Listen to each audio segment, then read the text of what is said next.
ఇట్లా అట్రాసిటీ చేస్తాం, చంపేస్తాం అనేటువంటి ధోరణి అనేది మనల్ని మళ్ళీ ఎంతో పంపించే పరిస్థితి వస్తుంది. అంటే బయటికి వెళ్ళి పని చేసుకోవాలంటే నిరంతరం వెంటాడుతూ ఉంటుంది. ఒక సెక్యూరిటీ లేదు మనకు, నేను సింగిల్ గా పోతున్నా అనేటువంటి భయంతో మనం ఎంతైతే స్వేచ్ఛగా పని చేసుకోగలగాలో చేసుకోలేని పరిస్థితి ఏర్పడుతుంది.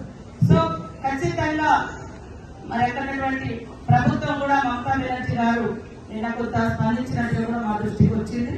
తప్పకుండా మరి మా పార్టీ పరంగా కూడా దేశవ్యాప్తంగా మద్దతుగా పాల్గొంటా ఉన్నారు. ఈ రోజు కూడా మీరు చేస్తున్నటువంటి యొక్క దీక్షకు సంఘీభావం తెలియజేస్తూ వారి కుటుంబానికి అన్ని రకాలుగా న్యాయం జరగాలని మేము కూడా డిమాండ్ చేస్తా ఉన్నాం.